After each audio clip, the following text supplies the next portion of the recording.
Chapter 13. Zella saves the prince. The wicked queen of Coregos was in a very bad humour this morning, for one of her slave drivers had come from the fields to say that a number of slaves had rebelled and would not work. "Bring them here to me," she cried savagely. "A good whipping may make them change their minds." So the slave driver went to fetch the rebellious ones, and Queen Kor sat down to eat her breakfast, an ugly look on her face. Prince Inga had been ordered to stand behind his new mistress with a big fan of peacock's feathers, but he was so unused to such service that he awkwardly brushed her ear with the fan. At once she flew into a terrible rage and slapped the prince twice with her hand blows that tingled too, for her hand was big and hard, and she was not inclined to be gentle. Inga took the blows without shrinking or uttering a cry, although they stung his pride far more than his body. But King Rinkitink, who was acting as the queen's butler and had just brought in her coffee, was so startled at seeing the young prince punished that he tipped over the urn and the hot coffee streamed across the lap of the queen's best morning gown. Kor sprang from her seat with a scream of anger, and poor Rinkitink would doubtless have been given a terrible beating had not the slave driver returned at this moment and attracted the woman's attention. The overseer had brought with him all the women slaves from Pingaree, who had been loaded down with chains and were so weak and ill they could scarcely walk, much less work in the fields. Prince Inga's eyes were dimmed with sorrowful tears when he discovered how his poor people had been abused, but his own plight was so helpless that he was unable to aid them. Fortunately, the boy's mother, Queen Garee, was not among these slaves, for Queen Kor had placed her in the royal dairy to make butter. "Why do you refuse to work?" demanded Kor in a harsh voice as the slaves from Pingaree stood before her, trembling and with downcast eyes. "Because we lack strength to perform the tasks your overseers demand," answered one of the women. "Then you shall be whipped until your strength returns," exclaimed the queen, and turning to Inga, she commanded, "Get me a whip with the 7 lashes."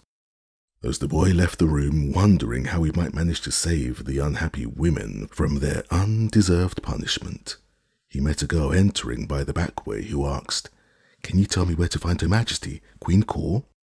"She's in the chamber with the red dome, where green dragons are painted upon the walls," replied Inga, "but she is in an angry and ungracious mood today. Why do you wish to see her?" "I have honey to sell," answered the girl, who was Zella, just come from the forest. "The queen is very fond of my honey. You may go to her if you so desire," said the boy, "but take care not to anger the cruel queen, or she may do you a mischief."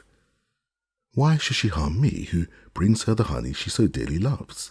inquired the child innocently. "But I thank you for your warning, and I will try not to anger the queen." As Zella started to go, Inga's eyes suddenly fell upon her shoes, and instantly he recognized them as his own. For only in Pingaree were shoes shaped in this manner, high at the heel and pointed at the toes. "Stop!" he cried in an excited voice, and the girl obeyed wonderingly. "Tell me," he continued more gently, "where did you get those shoes?" "My father brought them to me from Regos," she answered. "From Regos?" "Yes." "Are they not pretty?" asked Zella, looking down at her feet to admire them. "One of them my father found in the palace wall, and the other on an ash heap. So he brought them to me, and they fit me perfectly." By this time, Inga was trembling with eager joy, which of course the girl could not understand. "What is your name, little maid?" he asked. "I am called Zella, and my father is Nikobob, the charcoal burner." "Zella is a pretty name. I am Inga, Prince of Pingaree," said he, "and the shoes you are now wearing, Zella, belong to me. They were not cast away as your father supposed, but were lost. Will you let me have them again?" Zella's eyes filled with tears. "Must I give up my pretty shoes then?" she asked. "They are the only ones I have ever owned." Inga was sorry for the poor child, but he knew how important it was that he regained the possession of the magic pearls. So he said pleadingly, "Please, let me have them, Zella. See, I will exchange them for the shoes I have on now, which are newer and prettier than the others." The girl hesitated. She wanted to please the boy prince, yet she hated to exchange the shoes which her father had brought her as a present. "If you will give me the shoes," continued the boy anxiously, "I will promise to make you and your father and mother rich and prosperous. Indeed, I will promise to grant any favors you may ask of me." And he sat down upon the floor and drew off the shoes as he was wearing them and held them toward the girl. "I'll see if they will fit me," said Zella, taking off her left shoe, the one that contained the pink pearl, and beginning to put on one of Inga's.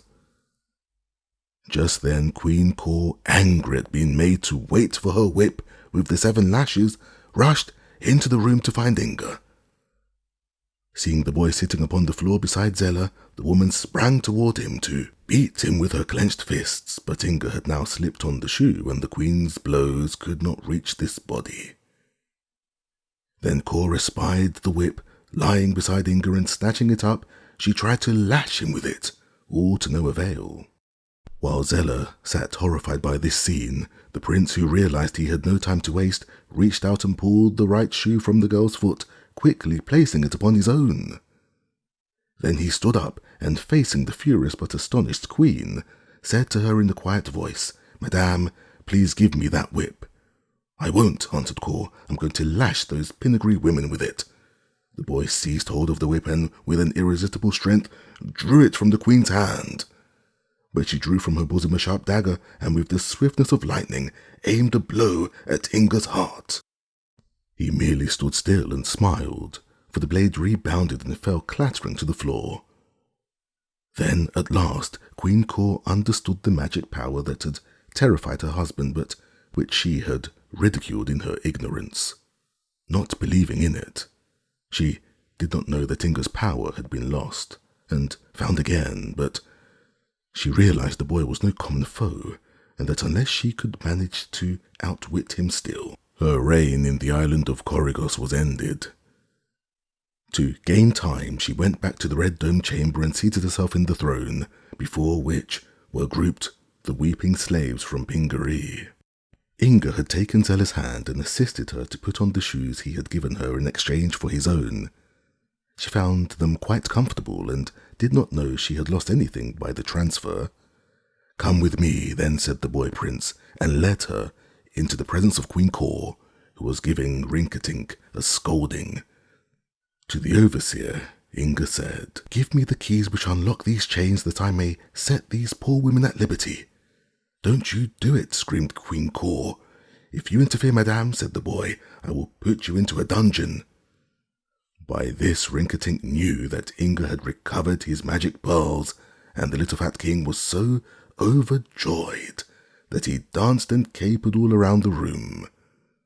But the queen was alarmed at the threat, and the slave driver, fearing the conqueror of Regos, tremblingly gave up the keys.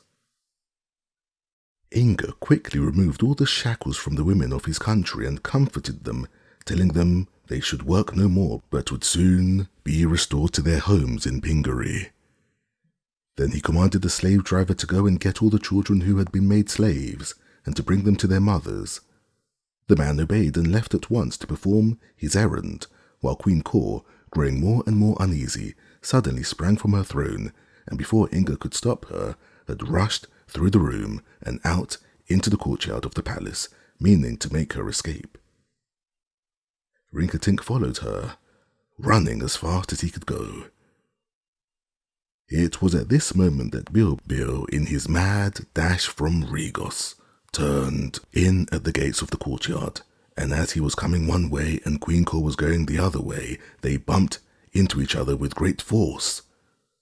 The woman sailed through the air over Bilbil's head and landed on the ground outside the gates, where her crown rolled into a ditch, and she picked herself up, half dazed, and continued her flight.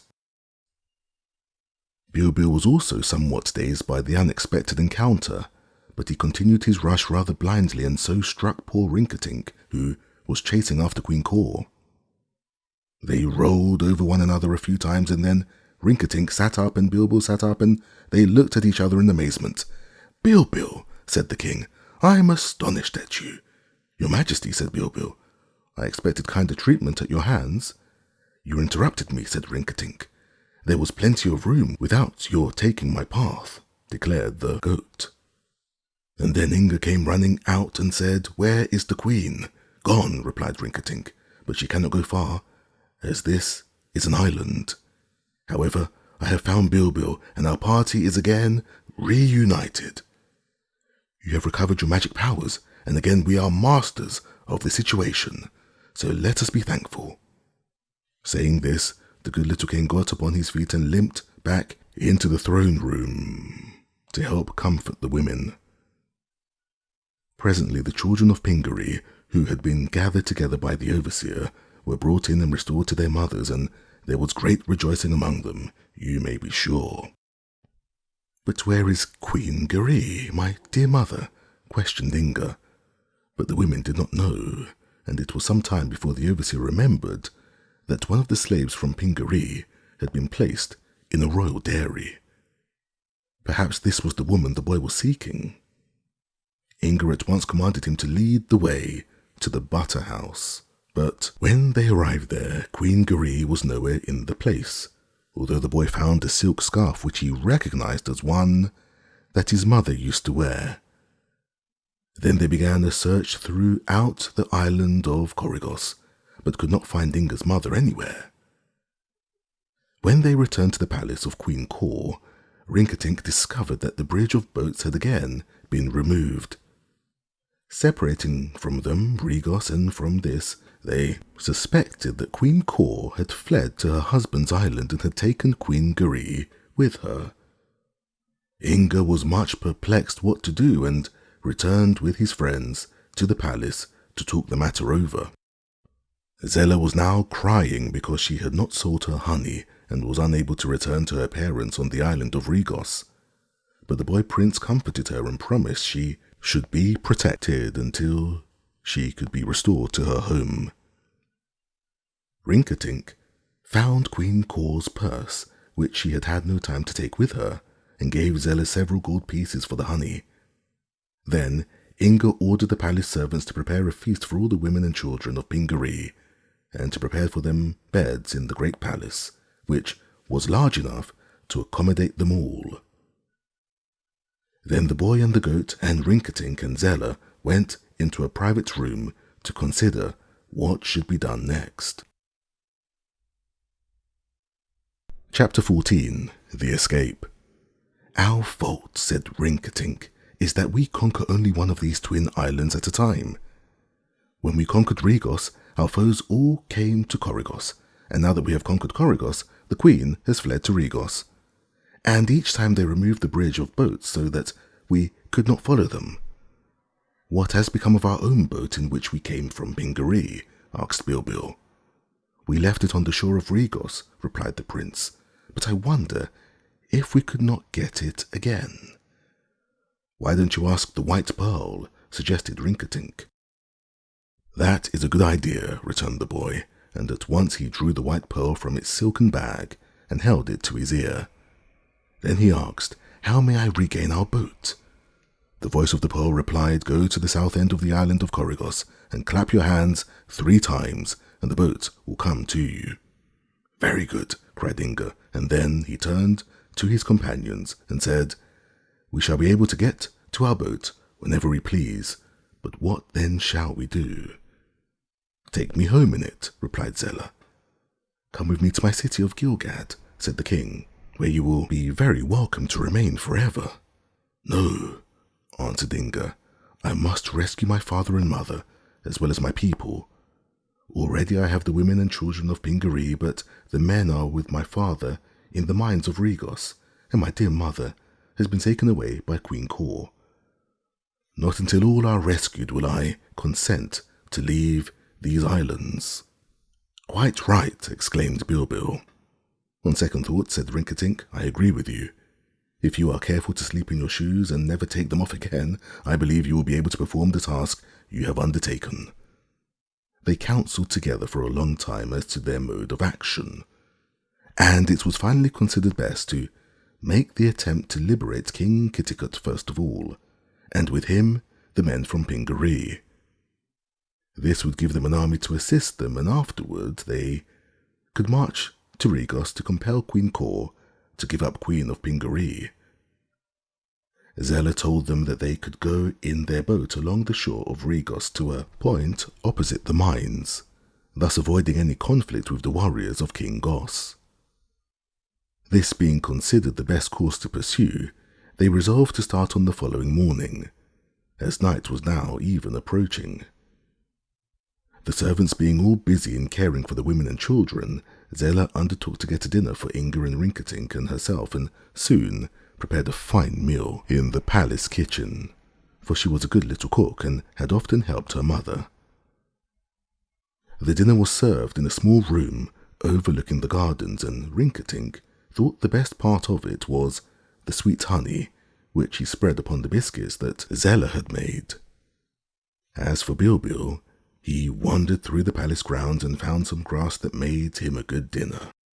During the evening, Inga talked with the women and cheered them, promising soon to reunite them with their husbands who were working in the mines and to send them back to their own island of Pingaree. Next morning, the boy rose brightly and early and found that Zella had already prepared a nice breakfast. And after the meal they went to the most southern point of the island, which was not very far away. Rinkitink riding upon Bilbil's back and Inga and Zella following behind them, hand in hand. When they reached the water's edge, the boy advanced and clapped his hands together 3 times, as the white pearl had told him to do, and in a few moments they saw in the distance the black boat with the silver lining coming swiftly toward them from the sea. Presently it grounded on the beach, and they all got into it. Zella was delighted with the boat, which was the most beautiful she ever had seen, and the marvel of its coming to them through the water without anyone to row it made her a little afraid of the fairy craft. But Inga picked up the oars and began to row at once. The boat shot swiftly in the direction of Regos. The third and lowest cavern was the last in the mines, and here were many scores of slaves and many guards to keep them at work. So far, none of the guards had paid any attention to Inga's party, but allowed them to proceed as they would, and while the slaves cast curious glances at the boy and girl and man and goat, they dared say nothing. But now the boy walked up to some of the men of Pingaree and asked news of his father, telling them not to fear the guards, as he would protect them from the whips. "A great deal has happened," replied Buzzub. "Our king and queen have run away and left us, and we don't know what to do." "Run away?" exclaimed Inga. "Where did they go to?" "Who knows?" said the man, shaking his head despondently.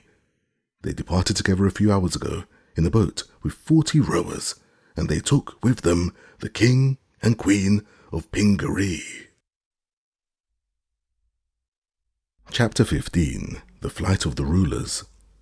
Now it seemed that when Queen Kor fled from her island to Regos, she had wit enough, although greatly frightened, to make a stop at the royal dairy, which was near to the bridge, and to drag poor Queen Garee from the butter house and across to Regos with her.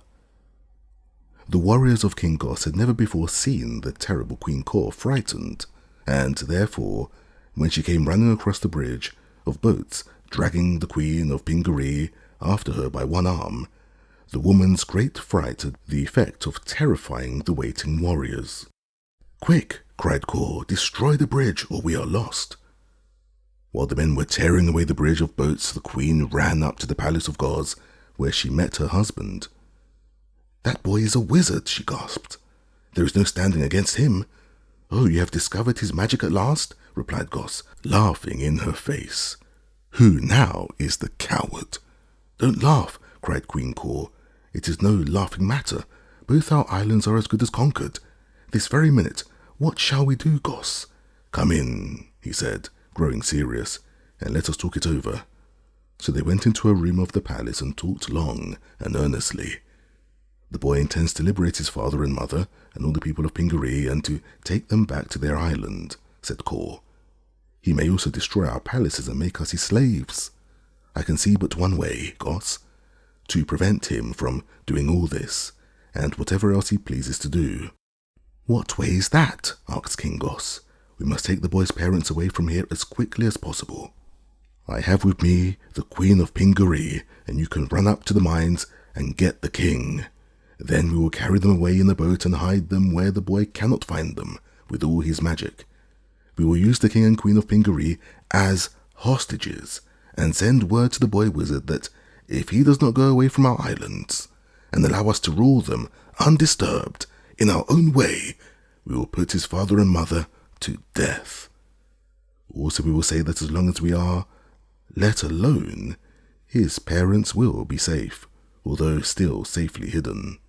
I believe, Goss, that in this way we can compel Prince Inga to obey us, for he seems very fond of his parents. It isn't a bad idea, said Goss reflectively, but where can we hide the king and queen so that the boy cannot find them? In the country of the Gnome King, on the mainland away at the south, she replied. The gnomes are our friends, and they possess magic powers that will enable them to protect the prisoners from discovery. If we can manage to get the king and queen of Pingaree to the Gnome Kingdom before the boy knows what we are doing, I am sure our plot will succeed. Goss gave the plan considerable thought in the next 5 minutes, and the more he thought about it, the more clever and reasonable it seemed. So he agreed to do as Queen Kor suggested, and at once hurried away to the mines, where he arrived before Prince Inga did. The next morning he carried King Kitticut back to Regos. While Goss was gone, Queen Kor busied herself in preparing a large and swift boat for the journey. She placed in it several bags of gold and jewels with which to bribe the gnomes, and selected 40 of the strongest oarsmen in Regos to row the boat. The instant King Goss returned with his royal prisoner, all was ready for departure. They quickly entered the boat with their 2 important captives, and without a word of explanation to any of their people, they commanded the oarsmen to start, and were soon out of sight upon the broad expanse of the Nonestic Ocean. Inga arrived at the city some hours later, and was much distressed when he learned that his father and mother had been spirited away from the islands. I shall follow them, of course, said the boy to Rinkitink, and if I cannot overtake them on the ocean, I will search the world over until I find them. But before I leave here, I must arrange to send our people back to Pingaree. Chapter 16. Nikobob refuses a crown. Almost the first persons that Zella saw when she landed from the silver-lined boat at Regos were her father and mother. Nikobob and his wife had been greatly worried when their little daughter failed to return from Coregos, so that they set out to discover what had become of her. When they reached the city of Regos that very morning, they were astonished to hear news of all the strange events that had taken place. Still, they found comfort when told that Zella had been seen in the boat of Prince Inga, which had gone to the north. Then, while they wondered what this could mean, the silver-lined boat appeared again, with their daughter in it, and they ran down to the shore to give her a welcome and many joyful kisses. Inga invited the good people to the palace of King Goss, where he conferred with them, as well as with Rinkitink and Bilbil. Now that the king and queen of Regos and Coregos have run away, he said, there is no one to rule these islands, so it is my duty to appoint a new ruler, and as Nikobob, Zella's father, is an honest and worthy man, I shall make him the king of the Twin Islands. Me? Cried Nikobob, astounded by this speech. I beg your highness, on my bended knees, not to do so cruel a thing as to make me king. Why not? Inquired Rinkitink. I am king, and I know how it feels, I assure you, good Nikobob, and I quite enjoy my high rank, although a jeweled crown is rather heavy to wear in hot weather. With you, noble sir, it is different, said Nikobob, for you are far from your kingdom and its trials and worries, and may do as you please. But to remain in Regos as king over these fierce and unruly warriors would be to live in constant anxiety and peril, and the chances are that they would murder me within a month. As I have done no harm to anyone and have tried to be a good and upright man, I do not think I should be condemned to such a dreadful fate." "Very well," replied Inga. "We will say no more about your being king. I merely wanted to make you rich and prosperous, as I had promised Zella."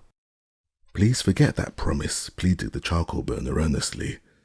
"I have been safe from molestation for many years because I was poor and possessed nothing that anyone else should envy.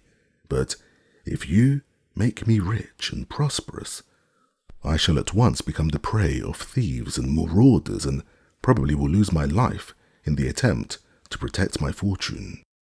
Inga looked at the man in surprise. "What then can I do to please you?" he inquired. "Nothing more than to allow me to go home to my poor cabin," said Nikobob. "Perhaps," marked King Rinkitink, "the charcoal burner has more wisdom concealed in that hard head of his than we gave him credit for. But let us use that wisdom for the present to counsel us what to do in this emergency." "What you call wisdom," said Nikobob, "is merely common sense. I have noticed that some men become rich and are scorned by some and robbed by others. Other men become famous and are mocked at and derided by their fellows. But the poor and humble man who lives unnoticed and unknown escapes all these troubles and is the only one who can appreciate the joy of living. If I had a hand instead of a cloven hoof, I'd like to shake your hand with you, Nikobob," said Bilbil the goat. "But the poor man must not have a cruel master, or he is undone." During the council they found indeed that the advice of the charcoal burner was both shrewd and sensible, and they profited much by his words. The boy asked the White Pearl what direction the boat of King Gos had taken, and then he followed after it, rowing hard and steadily for 8 days without becoming at all weary. But although the black boat moved very swiftly, it failed to overtake the barge which was rowed by Queen Cor's 40 picked oarsmen. Chapter 17. The Gnome King. The kingdom of the gnomes does not border on the Nonestic Ocean, from which it is separated by the kingdom of Rinkitink and the country of the Wheelers, which is a part of the land of Ev. Rinkitink's country is separated from the country of the gnomes by a row of high and steep mountains, from which it extends to the sea. The country of the Wheelers is a sandy waste that is open on one side to the Nonestic Ocean, and on the other side has no barrier to separate it from the gnome country. Therefore, it was on the coast of the Wheelers that King Kos landed, in a spot quite deserted by any of the curious inhabitants of that country. The gnome country is very large in extent, and is only separated from the land of Oz, on its eastern borders, by a deadly desert that cannot be crossed by mortals unless they are aided by the fairies or magic. The gnomes are a numerous and mischievous people, living in underground caverns of wide extent, connected one with another by arches and passages. The word gnome means one who knows, and these people are so called because they know where all the gold and silver and precious stones are hidden in the earth, a knowledge that no other living creatures share with them. The gnomes are busy people, constantly digging up gold in one place and taking it to another place, where they secretly bury it, and perhaps this is the reason they alone know where to find it. The gnomes were ruled, at the time of which I write, by the king named Calico. King Gos had expected to be pursued by Inga in his magic boat, so he made all the haste possible, urging his 40 rowers to their best efforts night and day. To his joy, he was not overtaken, but landed on the sandy beach of the Wheelers on the morning of the 8th day. The 40 rowers were left with the boat, while Queen Cor and King Kos, with their royal prisoners who were still chained, began the journey to the Gnome King. It was not long before they passed the sands and reached the rocky country belonging to the gnomes, but they were still a long way from the entrance to the underground caverns in which lived the Gnome King. There was a dim path winding between stones and boulders, over which the walking was quite difficult, especially as the path led up hills that were small mountains, and then down steep and abrupt slopes where any misstep might mean a broken leg. Therefore, it was the second day of their journey before they climbed halfway up a rugged mountain and found themselves at the entrance of the Gnome King's caverns. On their arrival, the entrance seemed free and unguarded, but Goss and Cor had been there before, and they were too wise to attempt to enter without announcing themselves, for the passage to the caves was full of traps and pitfalls. So King Goss stood still and shouted, and in an instant they were surrounded by a group of crooked gnomes who seemed to have sprung from the ground. One of these had very long ears and was called the Long-Eared Hearer. He said, "I heard you coming early this morning." Another had eyes that looked in different directions at the same time and were curiously bright and penetrating. He could look over a hill or around the corner and was called the Lookout. He said, "I saw you coming yesterday." "Then," said King Goss, "perhaps King Calico is expecting us." "It is true," replied another gnome, who wore a gold collar around his neck and carried a bunch of golden keys. "The mighty Gnome King expects you and bids you follow me to his presence." With this, he led the way into the cavern, and Goss and Cor followed, dragging their weary prisoners with them, for poor King Kitticut and his gentle queen had been obliged to carry, all through the tedious journey, the bags of gold and jewels which were to bribe the Gnome King to accept them as slaves. Through several long passages the guide led them, and at last they entered a small cavern which was beautifully decorated and set with rare jewels that flashed from every part of the wall, floor, and ceiling. This was a waiting room for visitors, and there their guide left them while he went to inform King Calico of their arrival. Before long, they were ushered into a great domed chamber, cut from a solid rock, and so magnificent that all of them, the king and the queen of Pingaree, and the king and queen of Regos and Coregos, drew long breaths of astonishment, and opened their eyes as wide as they could. In an ivory throne sat a little round man who had a pointed beard and hair that rose to a tall curl on top of his head. He was dressed in silken robes, richly embroidered, which had large buttons of cut rubies. On his head was a diamond crown, and in his hand he held a golden scepter with a big jeweled ball at one end of it. This was Calico, the king and ruler of all the gnomes. He nodded pleasantly enough to his visitors and said in a cheery voice, "Well, your majesties, what can I do for you?" "It is my desire," answered King Goss respectfully, "to place in your care 2 prisoners whom you now see before you. They must be carefully guarded to prevent them from escaping, for they have the cunning of foxes and are not to be trusted. In return for the favor I am asking you to grant, I have brought your majesty valuable presents of gold and precious gems." He then commanded Kitticut and Garee to lay before the Gnome King the bags of gold and jewels, and they obeyed, being helpless. "Very good," said King Calico, nodding approval, for, like all the gnomes, he loved treasures and gold and jewels. "But who are the prisoners you have brought here, and why do you place them in my charge instead of guarding them yourself?" "They seem gentle enough, I'm sure." "The prisoners," returned King Goss, "are the king and queen of Pingaree, a small island north of here. They are very evil people, and came to our island of Regos and Coregos to conquer them and slay our people. Also, they intended to plunder us of all our riches, but by good fortune, we were able to defeat and capture them. However, they have a son who is a terrible wizard, and who by magic art is trying to find this awful king and queen of Pingaree, and to set them free, that they may continue their wicked deeds. Therefore, as we have no magic to defend ourselves with, we have brought the prisoners to you for safekeeping. Your Majesty, spoke up King Kitticut, addressing the Gnome King with great indignation. Do not believe this tale, I implore you. It is all a lie. I know it, said Calico. I consider it a clever lie, though, because it is woven without a thread of truth. However, that is none of my business.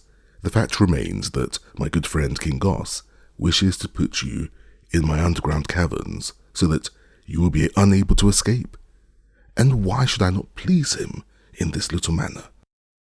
Goss is a mighty king and a great warrior, while your island of Pingaree is desolated and your people scattered. In my heart, King Kitticut, I sympathize with you, but as a matter of business policy, we powerful kings must stand together and trample the weaker ones under our feet. King Kitticut was surprised to find the king of the gnomes so candid and so well informed, and he tried to argue that he and his gentle wife did not deserve their cruel fate, and that it would be wiser for Calico to side with them than with the evil king of Regos.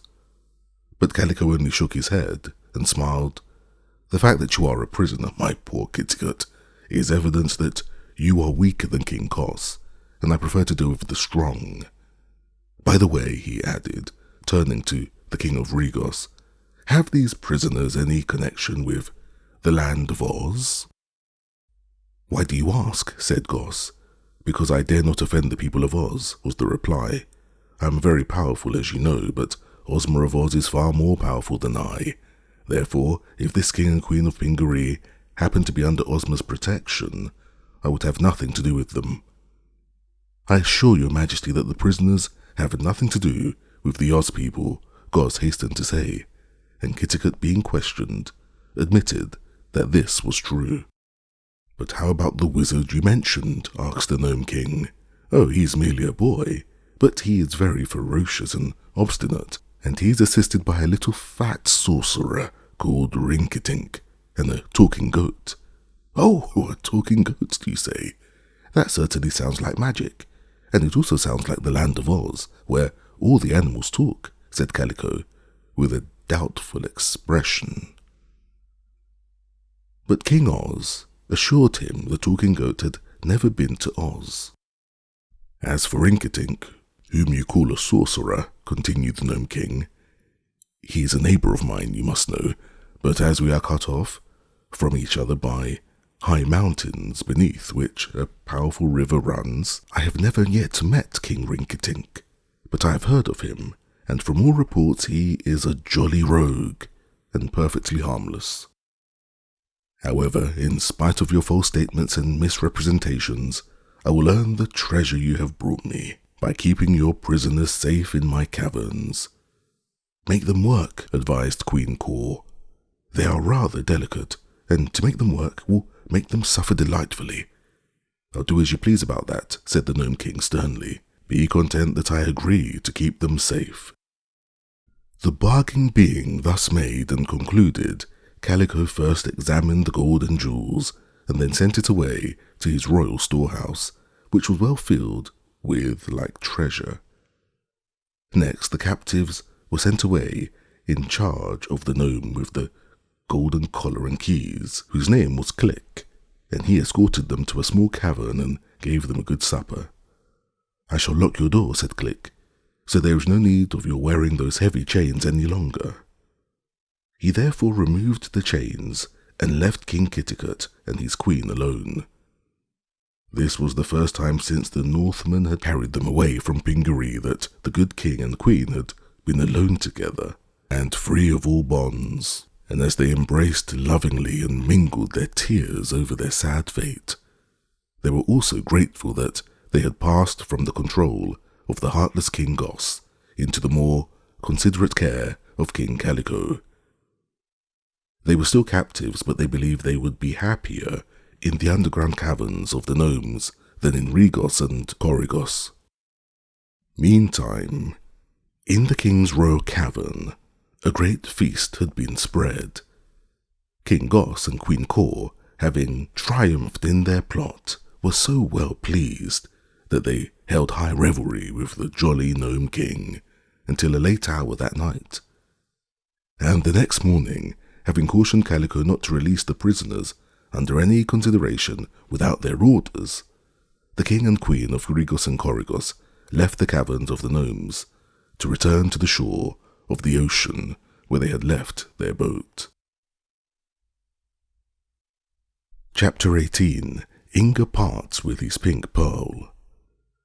The white pearl guided Inga truly in his pursuit of the boat of King Goss, but the boy had been so delayed in sending his people home to Pingaree that it was a full day after Goss and Kor landed on the shore of the Wheeler country that Inga's boat arrived at the same place.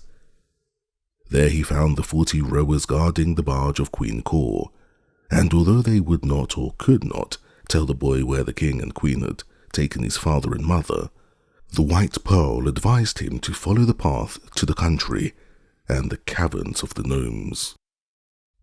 Rinkitink didn't like to undertake the rocky and mountainous journey, even with Bilbil to carry him, but he would not desert Inga, even though his own kingdom lay just beyond a range of mountains which could be seen towering southwest of them.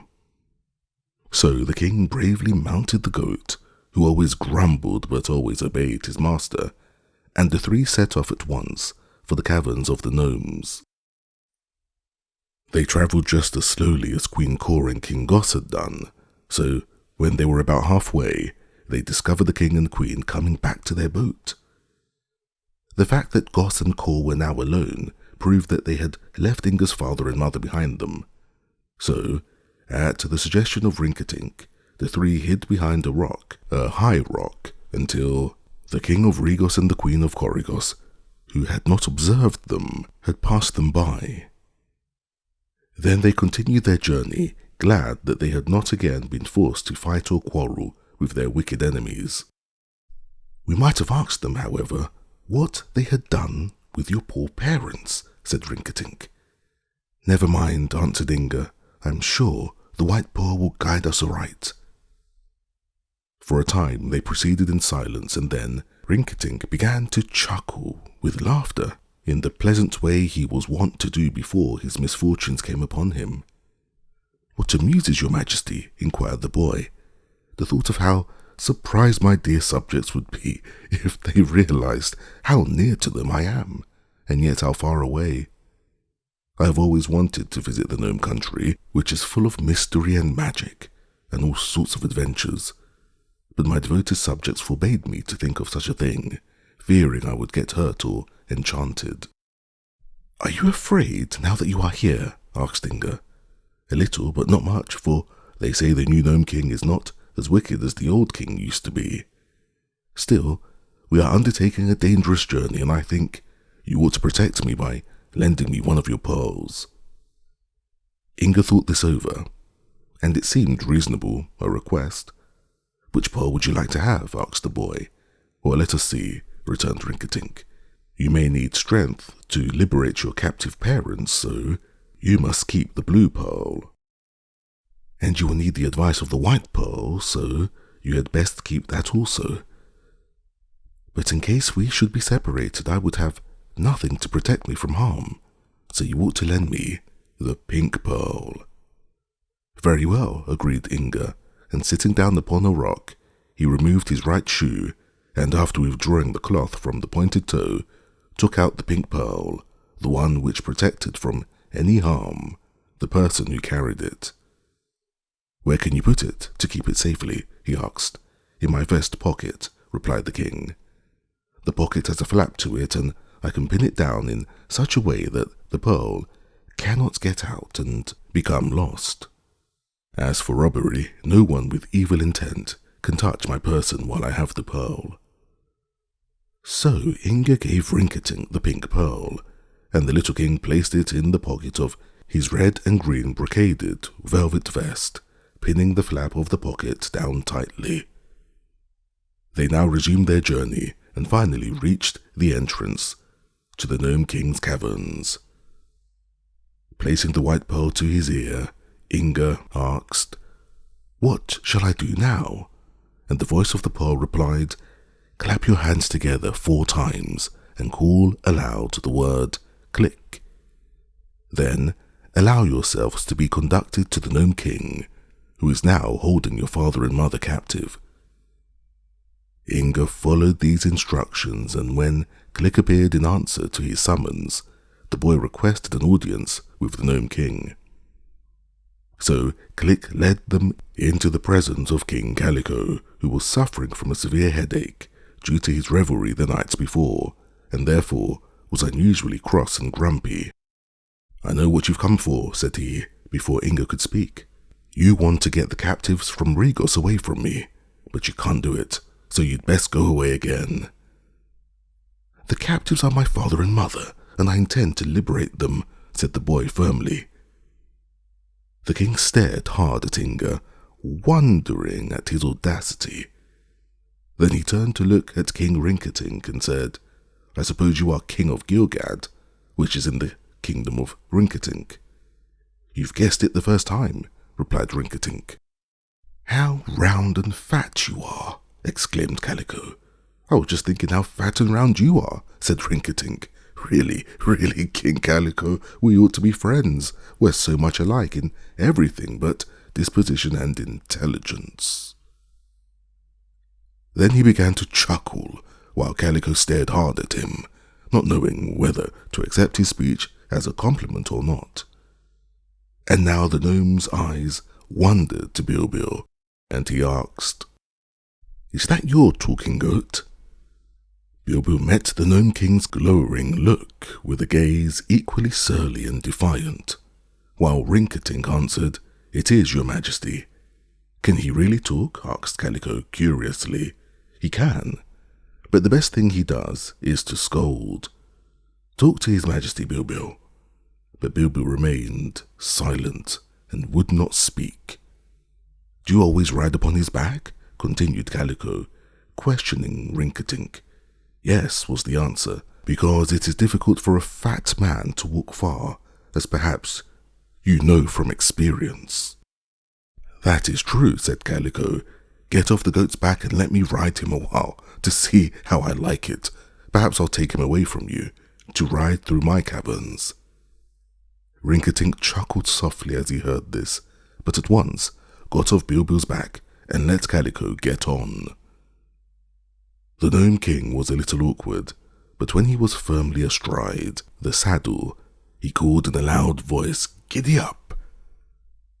When Bilbil paid no attention to the command and refused to stir, Calico kicked his heels viciously against the goat's body, and then Bilbil made a sudden start. He ran swiftly across the great cavern until he had almost reached the opposite wall. When he stopped so abruptly that King Calico sailed over his head and bumped against the jeweled wall, he bumped so hard that the points of his crown were all mashed out of shape, and his head was driven far into the diamond-studded band of the crown, so that it covered one eye and a part of his nose. Perhaps this saved Calico's head from being cracked against the rock wall, but it was hard on the crown. Bilbil was highly pleased at the success of his feat, and Rinkitink laughed merrily at the Gnome King's comical appearance. But Calico was muttering and growling as he picked himself up and struggled to pull the battered crown from his head. And it was evident that he was not in the least amused. Indeed, Inga could see that the king was very angry, and the boy knew that the incident was likely to turn Calico against the entire party. The Gnome King sent Click for another crown and ordered his workmen to repair the one that was damaged. While he waited for the new crown, he sat regarding his visitors with a scowling face, and this made Inga more uneasy than ever. Finally, When the new crown was placed upon his head, King Calico said, "Follow me, strangers," and led the way to a small door at one end of the cavern. Inga and Rinkitink followed him through the doorway and found themselves standing on the balcony that overlooked an enormous domed cave. So extensive that it seemed miles to the other side of it. All around this circular cave, which was brilliantly lighted from an unknown source, were arches connected with other caverns. Calico took a gold whistle from his pocket and blew a shrill note that echoed through every part of the cave. Instantly, gnomes began to pour in through the side arches in great numbers, until the immense space was packed with them as far as the eye could reach. All were armed with glittering weapons of polished silver and gold, and Inga was amazed that any king could command so great an army. They began marching and counter-marching in very orderly array until another blast of the gold whistle sent them scurrying away as quickly as they had appeared. And as soon as the great cave was again empty, Calico returned with his visitors to the royal chamber, where he once more seated himself upon his ivory throne. "I have shown you," said he to Inga, "a part of my bodyguard. The royal armies, of which this is only a part, are as numerous as the sands of the ocean and live in many thousands of my underground caverns. You have come here thinking to force me to give up the captives of King Goss and Queen Kor, and I wanted to convince you that my power is too mighty for anyone to oppose. I am told that you are a wizard and depend upon magic to aid you, but you must know that the gnomes are not mortals and understand magic pretty well themselves. So, if we are obliged to fight magic with magic, the chances are that we are 100 times more powerful than you can be. Think this over carefully, my boy, and try to realize that you are in my power. I do not believe you can force me to liberate King Kitticut and Queen Garee, and I know that you cannot coax me to do so, for I have given my promise to King Goss. Therefore, as I do not wish to hurt you, I ask you to go away peaceably and let me alone." "Forgive me if I do not agree with you, King Calico," answered the boy. "However difficult and dangerous that my task may be, I cannot leave your dominions until every effort to release my parents has failed and left me completely discouraged." "Very well," said the king, evidently displeased. "I have warned you, and now if evil overtakes you, it is your own fault. I have a headache today, so I cannot entertain you properly according to your rank, but Click will attend you to my guest chamber, and tomorrow I will talk with you again." This seemed a fair and courteous way to treat one's declared enemies, so they politely expressed the wish that Calico's headache would be better, and followed their guide, Click, down a well-lighted passage and through several archways until they finally reached 3 nicely furnished bedchambers, which were cut from solid grey rock and well lighted and aired by some mysterious method known to the gnomes. The first of these rooms was given King Rinkitink, the second was Inga's, and the third was assigned to Bilbil the goat. There was a swinging rock door between the third and second rooms, and another between the second and first, which also had a door that opened upon the passage. Rinkitink's room was the largest, so it was here that an excellent dinner was spread by some of the gnome servants who, in spite of their crooked shapes, proved to be well trained and competent. "You are not prisoners, you know," said Click. "Neither are you welcome guests, having declared your purpose and to oppose our mighty king and all his hosts. But we bear you no ill will, and you are to be well fed and cared for as long as you remain in our caverns. Eat hearty, sleep tight, and pleasant dreams to you." Saying this, he left them alone, and at once Rinkitink and Inga began to counsel together as to the best means to liberate King Kitticut and Queen Garee. The White Pearl's advice was rather unsatisfactory to the boy just now, for all that the voice said in answer to his questions was, "Be patient, brave, and determined." Rinkitink suggested that they try to discover in what part of the series of underground caverns Inga's parents had been confined, as that knowledge was necessary before they could take any action. So together they started out, leaving Bilbil asleep in his own room, and made their way unopposed through many corridors and caverns. In some places were great furnaces, where gold dust was being melted into bricks. In other rooms, workmen were fashioning the gold into various articles and ornaments. In one cavern, immense wheels revolved which polished precious gems, and they found many caverns used as storerooms, where treasure of every sort was piled high. Also they came to the barracks of the army and the great kitchens. There were gnomes everywhere, countless thousands of them, but none paid the slightest heed to the visitors from the earth's surface. Yet although Inga and Rinkitink walked until they were weary, they were unable to locate the place where the boy's father and mother had been confined, and when they tried to return to their own rooms, they found that they had hopelessly lost themselves amid the labyrinth of passages. However, Click presently came to them, laughing at their discomfiture, and led them back to their bedchambers.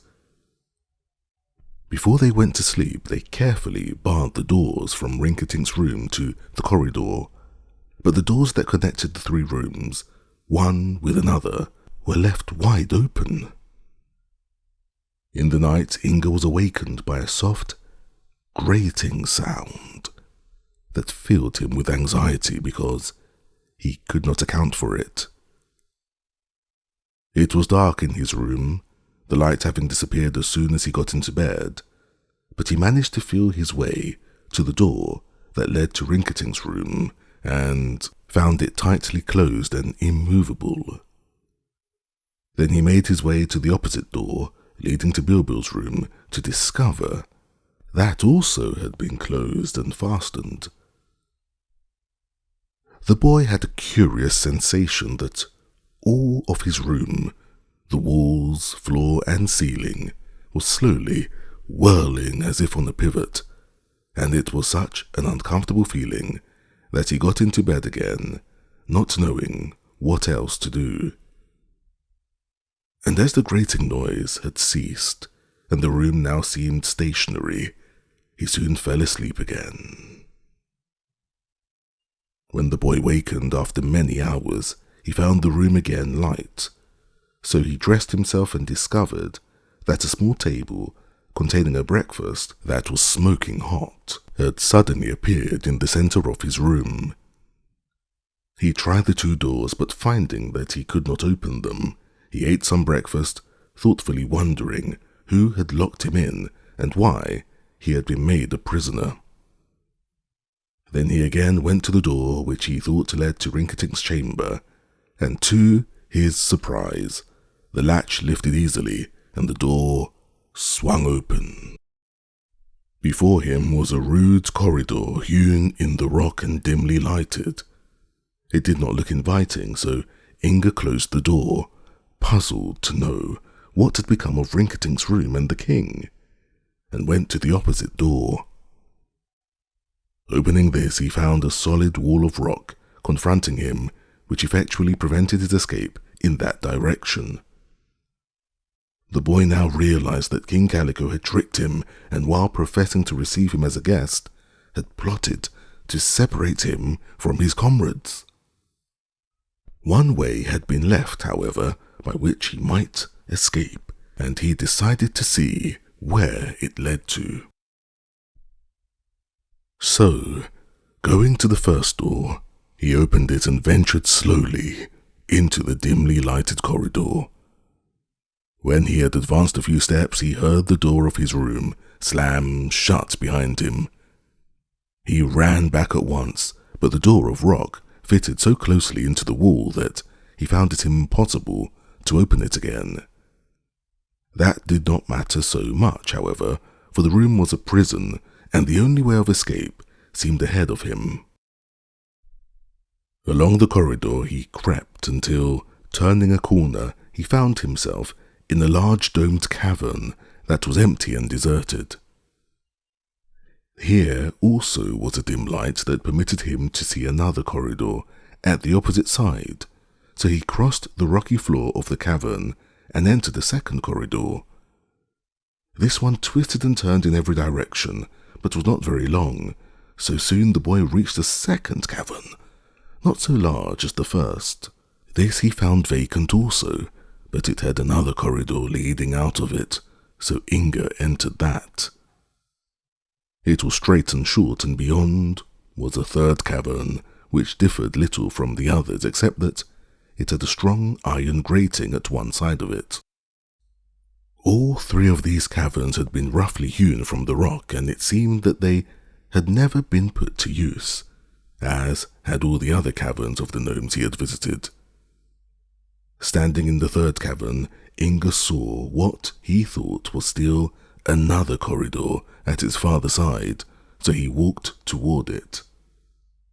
This opening was dark, and that fact, and the solemn silence all around him, made him hesitate for a while to enter it.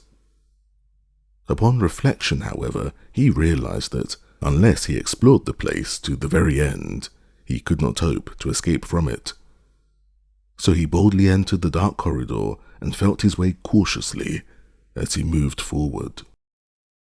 Scarcely had he taken 2 paces when a crash resounded back to him, and a heavy sheet of steel closed the opening into the cavern from which he had just come. He paused a moment, but it still seemed best to proceed, and as Inga advanced in the dark, holding his hands outstretched before him to feel his way, handcuffs fell upon his wrists and locked themselves with a sharp click, and an instant later he found he was chained to a stout iron post set firmly in the rock floor.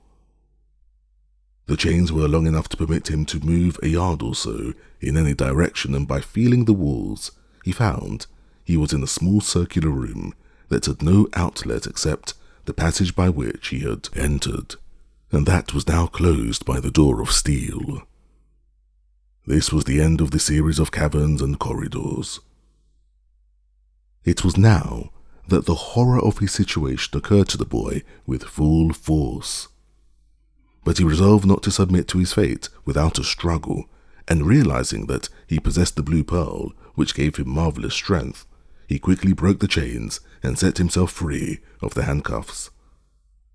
Next he twisted the steel door from its hinges, and creeping along the short passage, found himself in the third cave.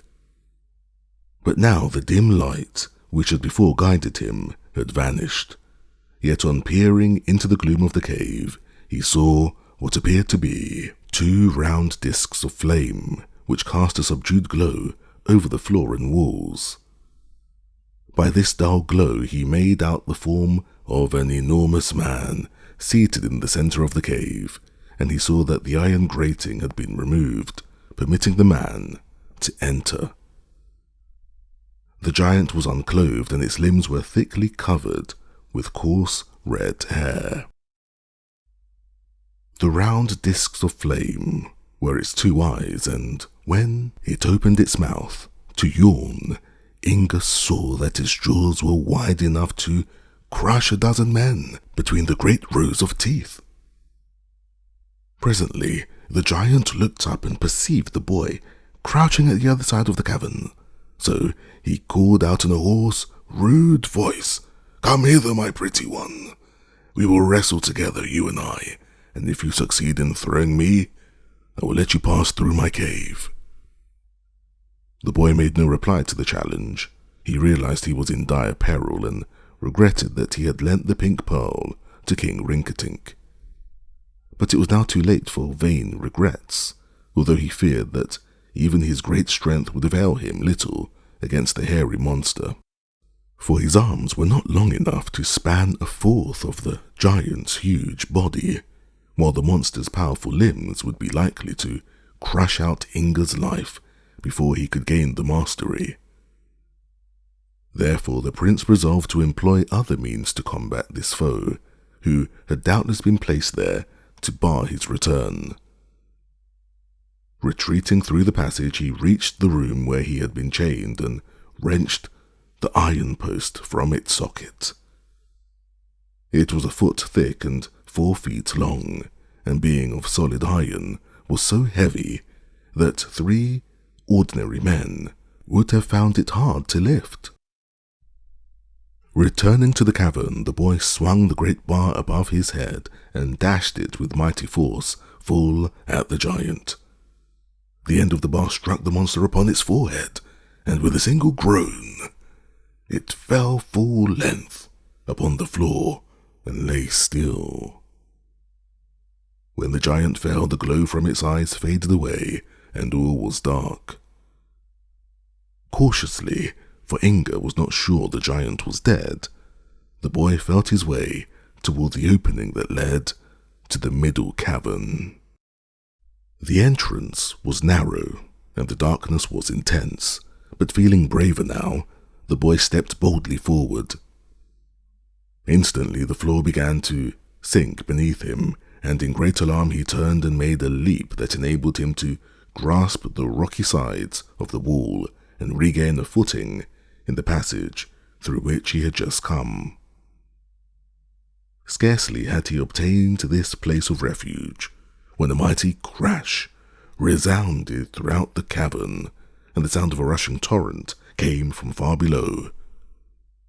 Inga felt in his pocket and found several matches, one of which he lighted and held before him. While it flickered, he saw that the entire floor of the cavern had fallen away, and knew that had he not instantly regained his footing in the passage, he would have plunged into the abyss that lay beneath him. By the light of another match he saw the opening at the other side of the cave, and the thought came to him that possibly he might leap across the gulf. Of course, this could never be accomplished without the marvelous strength lent him by the blue pearl, but Inga had the feeling that one powerful spring might carry him over the chasm into safety. He could not stay where he was, that was certain, so he resolved to make the attempt. He took a long run through the first cave and the short corridor. Then, exerting all his strength, he launched himself over the black gulf of the second cave. Swiftly he flew, and although his heart stood still with fear, only a few seconds elapsed before his feet touched the ledge of the opposite passageway, and he knew he had safely accomplished the wonderful feat. Only pausing to draw one long breath of relief, Inga quickly traversed the crooked corridor that led to the last cavern of the 3. But when he came in sight of it, he paused abruptly, his eyes nearly blinded by a glare of strong light which burst upon them. Covering his face with his hands, Inga retreated behind a projecting corner of rock, and by gradually getting his eyes used to the light, he was finally able to gaze without blinking upon the strange glare that had so quickly changed the condition of the cavern. When he had passed through this vault, it had been entirely empty. Now, the flat floor of rock was covered everywhere with a bed of glowing coals which shot up little tongues of red and white flames. Indeed, the entire cave was one monster furnace, and the heat that came from it was fearful.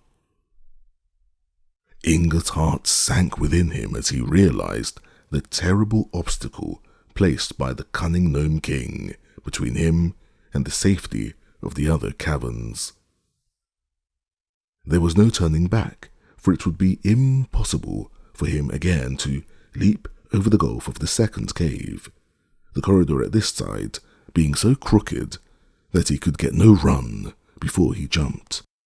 Neither could he leap over the glowing coals of the cavern that faced him, for it was much larger than the middle cavern. In this dilemma, he feared his great strength would avail him nothing, and he bitterly reproached himself for parting with the pink pearl, which would have preserved him from injury. However, it was not in the nature of Prince Inga to despair for long. His past adventures, having taught him confidence and courage, sharpened his wits and gave him the genius of invention. He sat down and thought earnestly on the means of escape from his danger, and at last a clever idea came to his mind. This is the way to get ideas. Never let adverse circumstances discourage you, but to believe there is a way out of every difficulty, which may be found by earnest thought. There were many points and projections of rock in the walls of the crooked corridor in which Inga stood, and some of these rocks had become cracked and loosened, although still clinging to their places. The boy picked out one large piece and, exerting all his strength, tore it away from the wall. He then carried it to the cavern and tossed it upon the burning coals about 10 feet away from the end of the passage. Then he returned for another fragment of rock, and wrenching it free from its place, he threw it 10 feet beyond the first one, toward the opposite side of the cave. The boy continued this work until he had made a series of stepping stones reaching straight across the cavern to the dark passageway beyond, which he hoped would lead him back to safety, if not to liberty. When his work had been completed, Inga did not long hesitate to take advantage of his stepping stones, for he knew his best chance of escape lay in his crossing the bed of coals before the rocks became so heated that they would burn his feet. So he leaped to the first rock and from there began jumping from one to the other in quick succession. A withering wave of heat at once enveloped him, and for a time he feared he would suffocate before he could cross the cavern. But he held his breath to keep the hot air from his lungs, and maintained his leaps with desperate resolve. Then, before he realized it, his feet were pressing the cooler rocks of the passage beyond, and he rolled helpless upon the floor, gasping for breath. His skin was so red that it resembled the shell of a boiled lobster, and his swift motion had prevented his being burned, and his shoes had thick soles which saved his feet. After resting a few minutes, the boy felt strong enough to go on. He went to the end of the passage and found that the rock door by which he had left his room was still closed. So he returned to about the middle of the corridor and was thinking what he should do next, when suddenly the solid rock before him began to move, and an opening appeared through which shone a brilliant light. Shielding his eyes, which were somewhat dazzled, Inga sprang through the opening and found himself in one of the Gnome King's inhabited caverns, where before him stood King Calico, with a broad grin upon his features, and Click, the king's chamberlain, who looked surprised, and King Rinkitink, seated astride Bilbil the goat, both of whom seemed pleased that Inga had rejoined them. Chapter 19. Rinkitink Chuckles. We will now relate what happened to Rinkitink and Bilbil that morning, while Inga was undergoing his trying experience in escaping the fearful dangers of the 3 caverns.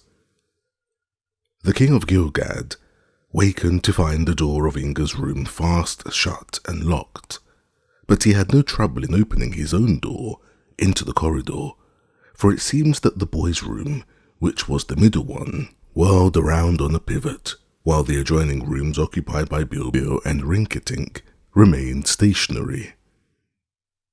The little king also found a breakfast magically served in his room, and while he was eating it, Click came to him and stated that His Majesty, King Kaliko, desired his presence in the royal cavern. So, Rinkitink, having first made sure that the pink pearl was still in his vest pocket, willingly followed Click, who ran on some distance ahead. But no sooner had Rinkitink set foot in the passage than a great rock, weighing at least a ton, became dislodged and dropped from the roof directly over his head. Of course it could not harm him, protected as he was by the pink pearl, and it bounded aside and crashed upon the floor, where it was shattered by its own weight. "How careless!" exclaimed the little king, and waddled after Click, who seemed amazed at his escape. Presently another rock above Rinkitink plunged downward, and then another, but none touched his body. Click seemed much perplexed at these continued escapes, and certainly Calico was surprised when Rinkitink, safe and sound, entered the royal cavern. "Good morning," said the king of Gilgad. "Your rocks are getting loose, Calico, and you'd better have them glued in place before they hurt someone." Then he began to chuckle. And Calico sat and frowned because he realized that the little fat king was poking fun at him. "I asked your majesty to come here," said the gnome king, "to show you a curious skein of gold thread which my workmen have made. If it pleases you, I will make you a present of it." With this, he held out a small skein of glittering gold twine, which was really pretty and curious. Rinkitink took it in his hand, and at once the golden thread began to unwind so swiftly that the eye could not follow its motion. And as it unwound, it coiled itself around Rinkitink's body, at the same time weaving itself into a net, until it had enveloped the little king from head to foot and placed him in a prison of gold. "Aha!" cried Calico. "This magic worked all right, it seems." "Oh, did it?" replied Rinkitink, and stepping forward he walked right through the golden net, which fell to the floor in a tangled mass. Calico rubbed his chin thoughtfully and stared hard at Rinkitink. "I understand a good bit of magic," said he, "but your majesty has a sort of magic that greatly puzzles me, because it is unlike anything of the sort I ever met with before." "Now see here, Calico," said Rinkitink, "if you are trying to harm me or my companions, give it up, for you will never succeed. We're harm-proof, so to speak, and you are merely wasting your time trying to injure us." "You may be right, and I hope I am not so impolite as to argue with a guest," returned the Gnome King, "but you will pardon me if I am not yet satisfied that you are stronger than my famous magic.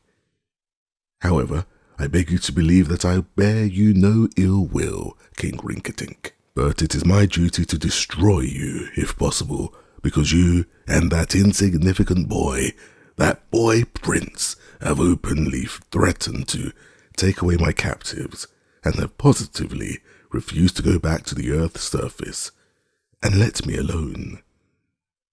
I'm very tender-hearted, as a matter of fact, and I like you immensely, and would enjoy having you as a friend. But here, he pressed a button on the arm of his throne chair, and the section of the floor where Rinkitink stood suddenly opened and disclosed a black pit beneath, which was a part of the terrible bottomless gulf. But Rinkitink did not fall into the pit.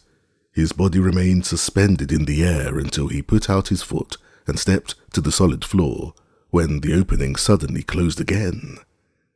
"I appreciate your majesty's friendship," remarked Rinkitink, as calmly as if nothing had happened, "but I'm getting tired with standing. Will you kindly send for my goat, Bilbil, that I may sit upon his back to rest?" "Indeed I will," promised Calico. "I have not yet completed my test of your magic, and as I owe that goat a slight grudge for bumping my head and smashing my second-best crown, I will be glad to discover if the beast can also escape my delightful little sorceries." So Click was sent to fetch Bilbil, and presently returned with the goat, which was very cross this morning because it had not slept well in the underground caverns. Rinkitink lost no time in getting upon the red velvet saddle, which the goat constantly wore, for he feared the Gnome King would try to destroy Bilbil, and knew that as long as his body touched that of the goat, the pink pearl would protect them both. Whereas, if Bilbil stood alone, there was no magic to save him. Bilbil glared wickedly at King Calico, who moved uneasily in his ivory throne. Then the Gnome King whispered a moment in the ear of Click, who nodded and left the room. "Please make yourselves at home here for a few minutes while I attend to an errand," said the Gnome King, getting up from the throne. "I shall return pretty soon, when I hope to find you peaceful." That's a joke you can't appreciate now, but will later. Be peaceful, that's the idea. Be peaceful. Then he waddled from the cavern, closing the door behind him.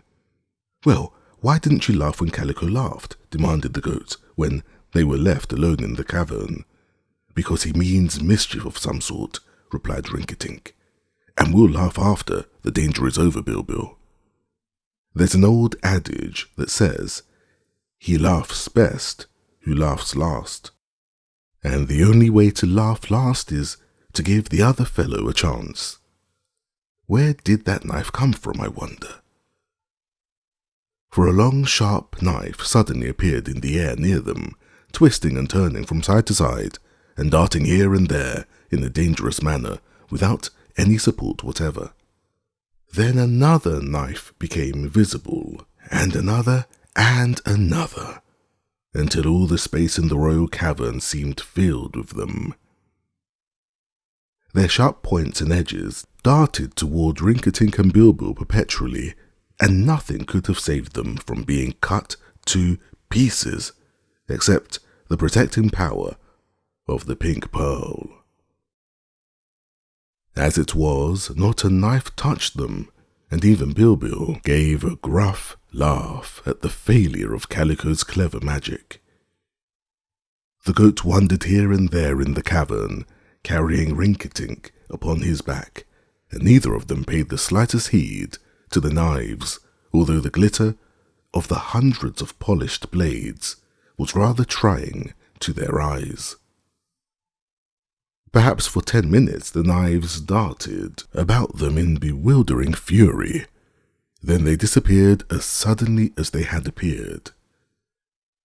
Calico cautiously stuck his head through the doorway and found the goat chewing the embroidery of his royal cloak, which he had left lying over the throne, while Rinkitink was reading his manuscript on how to be good and chuckling over its advice.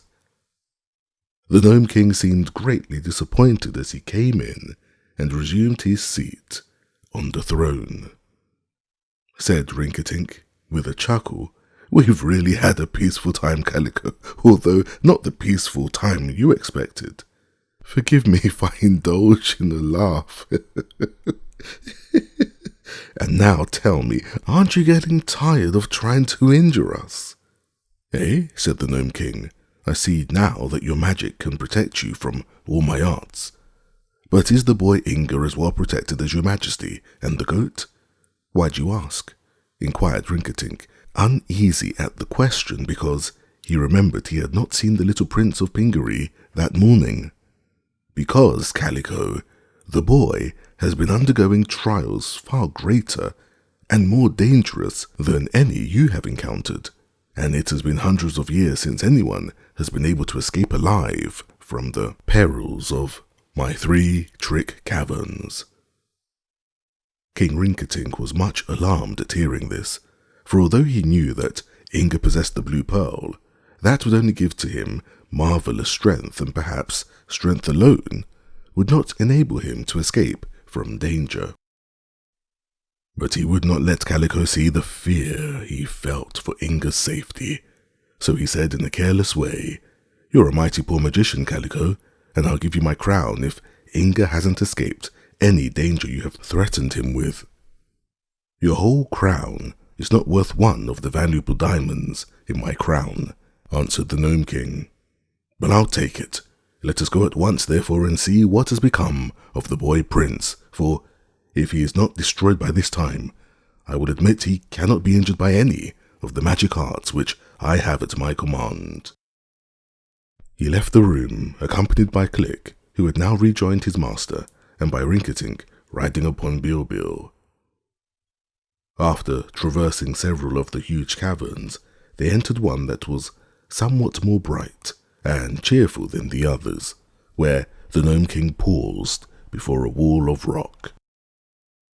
Then Click pressed a secret spring, and a section of the wall opened and disclosed a corridor where Prince Inga stood facing them. "Tarts and tadpoles!" cried Calico in surprise. "The boy is still alive!" Chapter 20. Dorothy to the Rescue. One day, when Princess Dorothy of Oz was visiting Glinda the Good, who is Ozma's royal sorceress, she was looking through Glinda's great books of records, wherein is inscribed all important events that happen in every part of the world, when she came upon the record of the destruction of Pingaree and the capture of King Kitticut and Queen Garee and all their people, and the curious escape of Inga, the boy prince, and of King Rinkitink and the talking goat.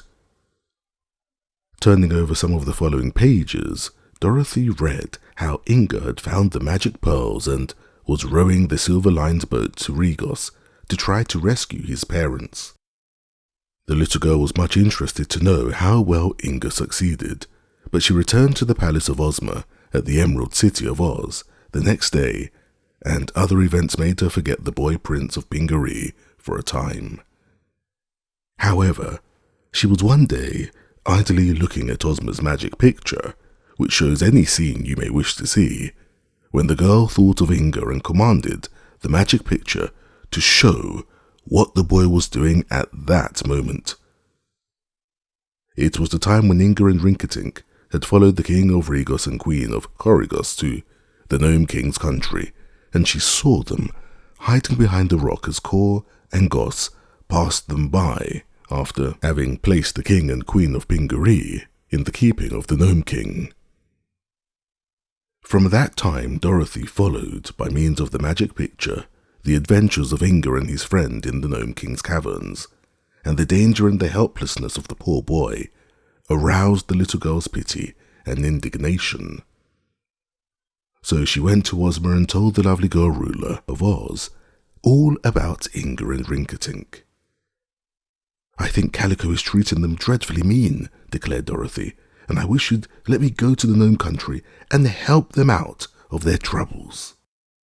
"Go, my dear, if you wish to," replied Ozma, "but I think it would be best for you to take the wizard with you." "Oh, I'm not afraid of the gnomes," said Dorothy, "but I'll be glad to take the wizard for company. And may we use your magic carpet, Ozma?" "Of course. Put the magic carpet in the red wagon and have the sawhorse take you and the wizard to the edge of the desert. While you are gone, Dorothy, I'll watch you in the magic picture, and if any danger threatens you, I'll see you are not harmed." Dorothy thanked the ruler of Oz and kissed her goodbye, for she was determined to start at once. She found the Wizard of Oz, who was planting shoe trees in the garden, and when she told him Inga's story, he willingly agreed to accompany the little girl to the Gnome King's caverns. They had both been there before and had conquered the gnomes with ease, so they were not at all afraid. The wizard, who was a cheery little man with a bald head and a winning smile, harnessed the wooden sawhorse to the red wagon and loaded on Ozma's magic carpet. Then he and Dorothy climbed to the seat, and the sawhorse started off and carried them swiftly through the beautiful land of Oz to the edge of the deadly desert that separated their fairyland from the gnome country. Even Dorothy and the clever wizard would not have dared to cross this desert without the aid of the magic carpet, for it would have quickly destroyed them. But when the roll of carpet had been placed upon the edge of the sands, leaving just enough lying flat for them to stand upon, the carpet straightway began to unroll before them, and as they walked on, it continued to unroll until they had safely passed over the stretch of deadly desert and were on the border of the Gnome King's dominions. This journey had been accomplished in a few minutes, although such a distance would have required several days' travel had they not been walking on the magic carpet. On arriving, they at once walked toward the entrance to the caverns of the gnomes. The wizard carried a little black bag containing his tools of wizardry, while Dorothy carried over her arm a covered basket in which she had placed a dozen eggs, with which to conquer the gnomes if she had any trouble with them. Eggs may seem to you to be a queer weapon with which to fight, but the little girl knew well their value. The gnomes are immortal, that is, they do not perish as mortals do, unless they happen to come in contact with an egg. If an egg touches them, either the outer shell or the inside of the egg, the gnomes lose their charm of perpetual life and thereafter are liable to die through accident or old age, just as all humans are. For this reason, the sight of an egg fills a gnome with terror, and he will do anything to prevent an egg from touching him, even for an instant. So, when Dorothy took her basket of eggs with her, she knew that she was more powerfully armed than if she had a regiment of soldiers at her back. Chapter 21. The Wizard Finds an Enchantment. After Calico had failed in his attempts to destroy his guests, as has been related, the Gnome King did nothing more to injure them, but treated them in a friendly manner. He refused, however, to permit Inga to see or to speak with his father and mother, or even to know in what part of the underground caverns they were confined.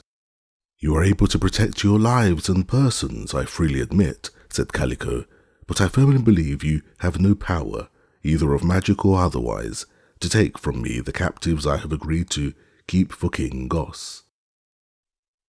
Inga would not agree to this.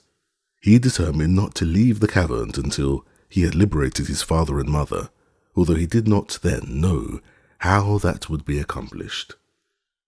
As for Rinkitink, the jolly king was well fed and had a good bed to sleep upon, so he was not worrying about anything and seemed in no hurry to go away.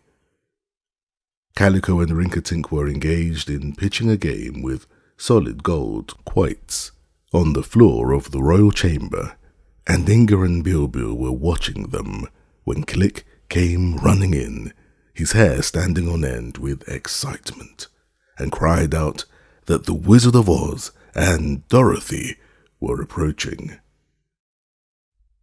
Calico turned pale on hearing this unwelcome news and, abandoning his game, went to sit in his ivory throne and tried to think what had brought these fearful visitors to his domain. "Who is Dorothy?" asked Inga. "She's a little girl who once lived in Kansas," replied Click with a shudder. "But she now lives in Ozma's palace at the Emerald City and is a princess of Oz, which means that she is a terrible foe to deal with." "Doesn't she like the gnomes?" inquired the boy. "It isn't that," said King Calico with a groan, "but she insists on the gnomes being goody-goody, which is contrary to their natures. Dorothy gets angry if I do the least thing that is wicked and tries to make me stop it, and that naturally makes me downhearted. I can't imagine why she has come here just now, for I've been behaving very well lately. As for that Wizard of Oz, he is chock full of magic that I can't overcome, for he learned it from Glinda, who is the most powerful sorceress in the world. Woe is me! Why didn't Dorothy and the wizard stay in Oz, where they belong?" Inga and Rinkitink listened to this with much joy, for at once the idea came to them to plead with Dorothy to help them. Even Bilbo pricked up his ears when he heard the Wizard of Oz mentioned, and the goat seemed much less surly and more thoughtful than usual. A few minutes later, a gnome came to say that Dorothy and the wizard had arrived and demanded admittance. So Click was sent to usher them into the royal presence of the Gnome King. As soon as she came in, the little girl ran up to the boy prince and seized both hands. "Oh, Inga!" she exclaimed. "I'm so glad to find you alive and well." Inga was astonished at so warm a greeting. Making a low bow, he said, "I don't think we have met before, Princess." "No, indeed," replied Dorothy, "but I know all about you, and I've come to help you and King Rinkitink out of your troubles." Then she turned to the Gnome King and continued, "You ought to be ashamed of yourself, King Calico, to treat an honest prince and an honest king so badly." "I haven't done anything to them," whined Calico, trembling as her eyes flashed upon him.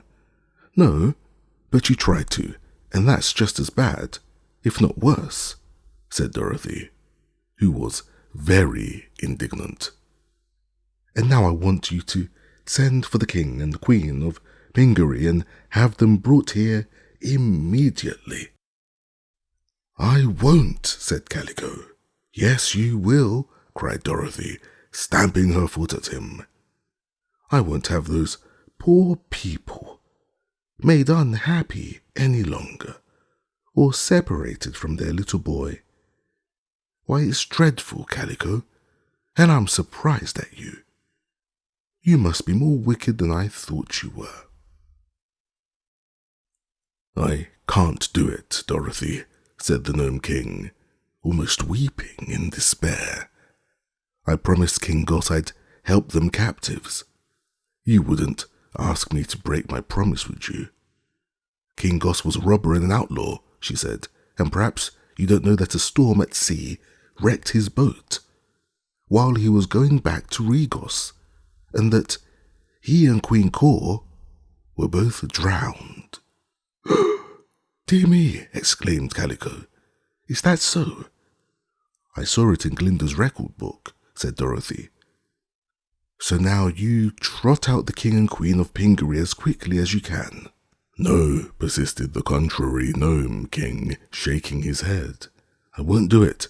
Ask me anything else and I'll try to please you, but I can't allow these friendly enemies to triumph over me."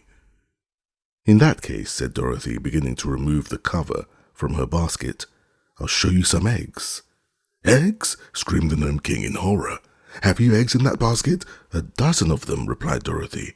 "Then keep them there, I beg, I implore you, and I'll do anything you say," pleaded Calico, his teeth chattering so that he could hardly speak. "Send for the king and queen of Pingaree," said Dorothy. "Go, Click," commanded the Gnome King, and Click ran away in great haste, for he was almost as much frightened as his master. It was an affecting scene when the unfortunate king and queen of Pingaree entered the chamber and with sobs and tears of joy embraced their brave and adventurous son. All the others stood silent until greetings and kisses had been exchanged, and Inga had told his parents in a few words of his vain struggles to rescue them, and how Princess Dorothy had finally come to his assistance. Then King Kitticut shook the hands of his friend King Rinkitink and thanked him for so loyally supporting his son Inga, and Queen Garee kissed little Dorothy's forehead and blessed her for restoring her husband and herself to freedom. The wizard had been standing near Bilbo the goat, and now he was surprised to hear the animal say, "Joyful reunion, isn't it? But it makes me tired to see grown people cry like children."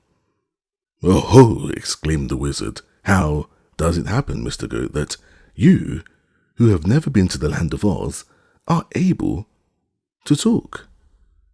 "That's my business," returned Bilbo in a surly tone. The wizard stooped down and gazed fixedly into the animal's eyes.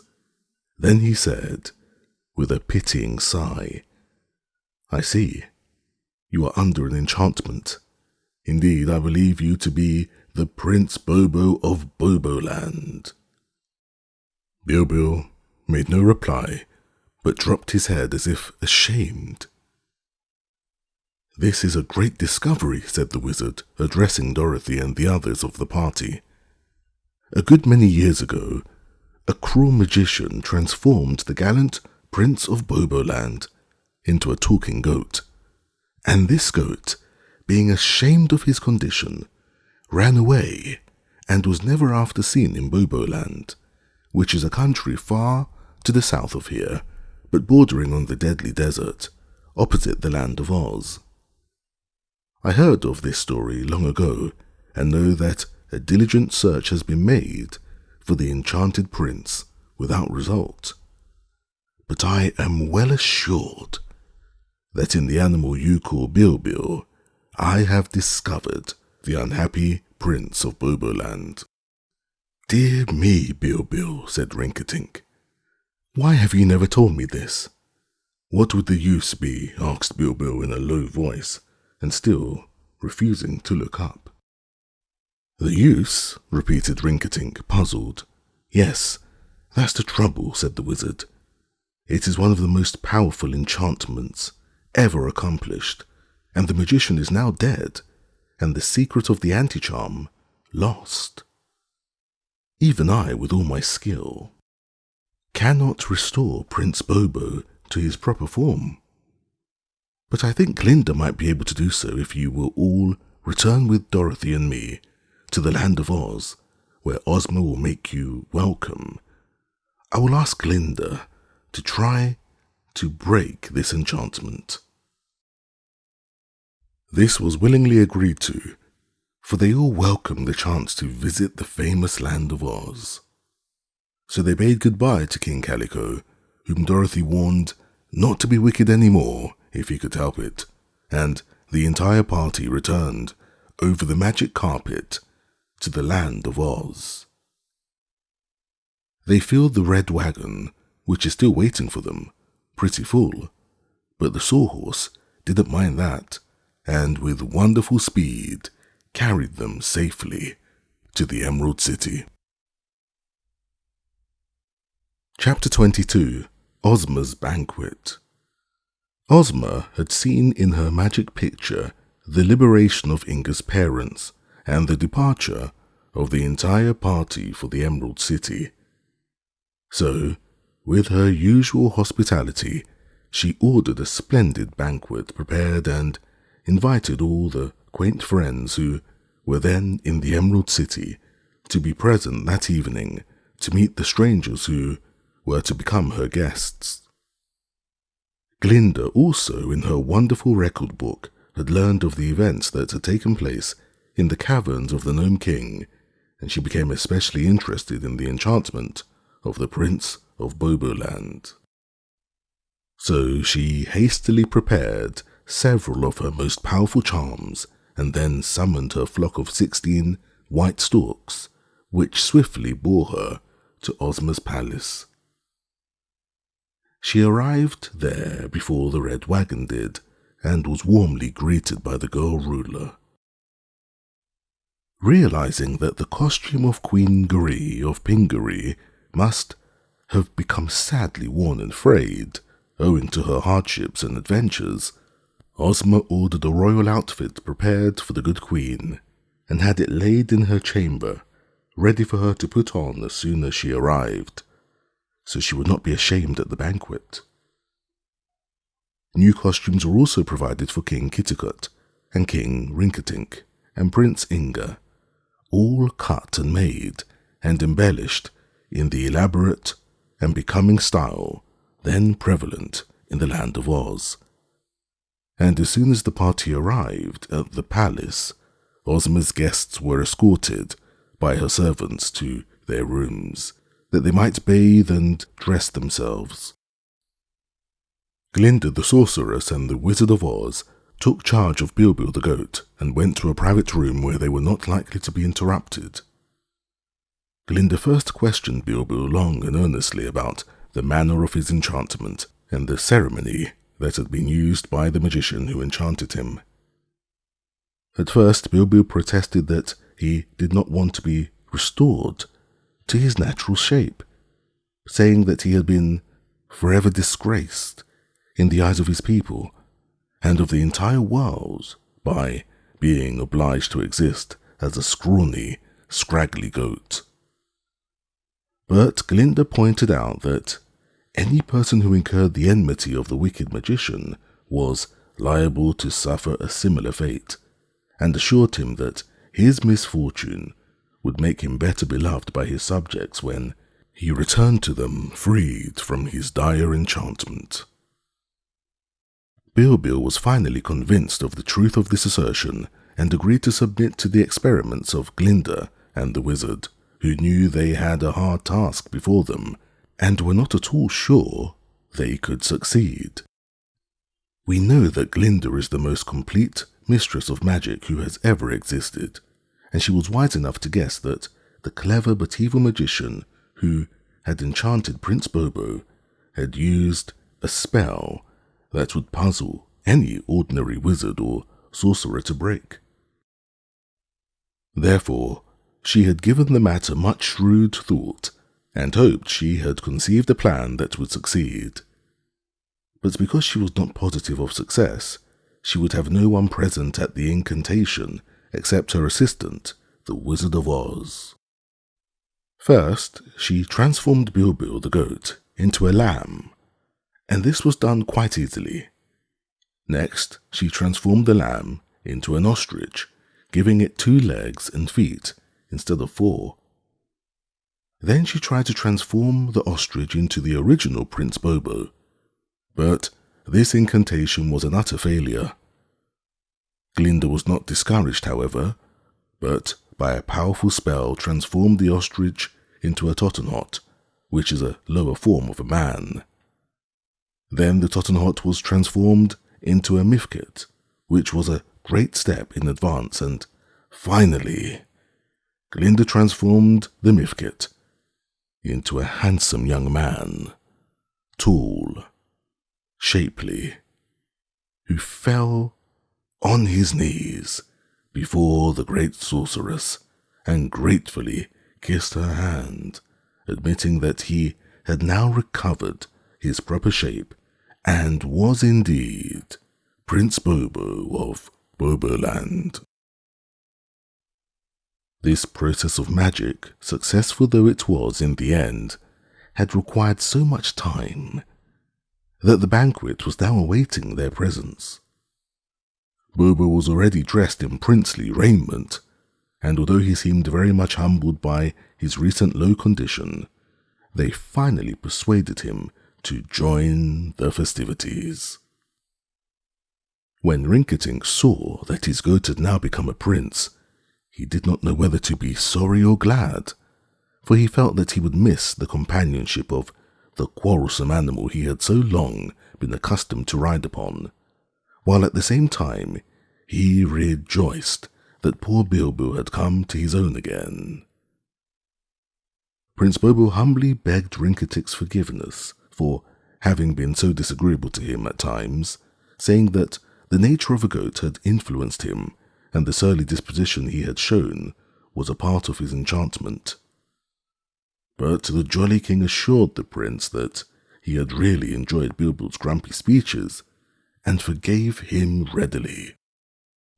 Indeed, they all discovered the young Prince Bobo to be an exceedingly courteous and pleasant person, although he was somewhat reserved and dignified. But it was a great feast that Ozma served in her gorgeous banquet hall that night, and everyone was as happy as could be. The Shaggy Man was there, and so was Jack Pumpkinhead, and the Tin Woodman and Captain Bill. Beside Princess Dorothy sat Tiny Trot and Betsy Bobbin, and the 3 little girls were almost as sweet to look upon as was Ozma, who sat at the head of her table and outshone all her guests in loveliness. King Rinkitink was delighted with the quaint people of Oz, and laughed and joked with the Tin Man and the Pumpkin-Headed Man, and found Captain Bill a very agreeable companion. But what amused the Jolly King most were the animal guests, which Ozma always invited to her banquets, and seated at a table by themselves, where they talked and chatted together, as people do, but were served the sort of food their natures required. The hungry tiger and cowardly lion and the glass cat were much admired by Rinkitink, but when he met a mule named Tank, which Betsy Bobbin had brought to Oz, the king found the creature so comical that he laughed and chuckled until his friends thought he would choke. Then, while the banquet was still in progress, Rinkitink composed and sang a song to the mule, and they all joined in the chorus, which was something like this. It's very queer how big an ear is worn by Mr. Donkey, and yet I fear he could not hear if it were on a monkey. 'Tis thick and strong and broad and long, and also very hairy. It's quite becoming to our Hank, but might disgrace a fairy. This song was received with so much enthusiasm that Rinkitink was prevailed upon to sing another. They gave him a little time to compose the rhyme, which he declared would be better if he could devote a month or two to its composition. But the sentiment he expressed was so admirable that no one criticized the song or the manner in which the Jolly King sang it. Dorothy wrote down the words on a piece of paper, and here they are. We're merry comrades all tonight, because we've won a gallant fight, and conquered all our foes. We're not afraid of anything, so let us gaily laugh and sing, until we seek repose. With all our grateful hearts can wish, King Oz has gone to feed the fish. Queen Cor has gone as well. King Kitticut has found his own. Prince Bobo soon will have a throne, relieved of magic spell. So let's forget the horrid strife that fell upon our peaceful life and caused distress and pain. For very soon across the sea we'll all be sailing merrily to Pingaree again. Chapter 23. The Pearl Kingdom. It was unfortunate that the famous Scarecrow, the most popular person in all Oz, next to Ozma, was absent at the time of the banquet, for he happened just then to be making one of his trips through the country. But the Scarecrow had a chance later to meet Rinkitink and Inga and the King and Queen of Pingaree and Prince Bobo, for the party remained several weeks at the Emerald City, where they were royally entertained, and where both the gentle Queen Garee and the noble King Kitticut recovered much of their good spirits and composure and tried to forget their dreadful experiences. At last, however, the King and Queen desired to return to their own Pingaree, as they longed to be with their people again and see how well they had rebuilt their homes. Inga also was anxious to return, although he had been very happy in Oz, and King Rinkitink, who was happy anywhere except at Gilgad, decided to go with his former friends to Pingaree. As for Prince Bobo, he had become so greatly attached to King Rinkitink that he was loath to leave him. On a certain day, they all bade goodbye to Ozma and Dorothy and Glinda and the Wizard and all their good friends in Oz, and were driven in the red wagon to the edge of the deadly desert, which they crossed safely on the magic carpet. They then made their way across the Gnome Kingdom and a Wheeler country, where no one molested them, to the shores of the Nonestic Ocean. There they found the boat with the silver lining still lying undisturbed on the beach.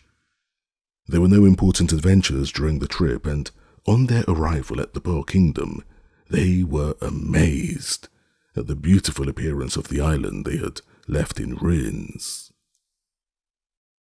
All the houses of the people had been rebuilt and were prettier than before, with green lawns before them and flower gardens in the backyards. The marble towers of King Kitticut's new palace were very striking and impressive, while the palace itself proved far more magnificent than it had been before the warriors from Regos destroyed it. Nikobob had been very active and skillful in directing all this work, and he had also built a pretty cottage for himself, not far from the king's palace, and there Inga found Zella, who was living very happy and contented in her new home.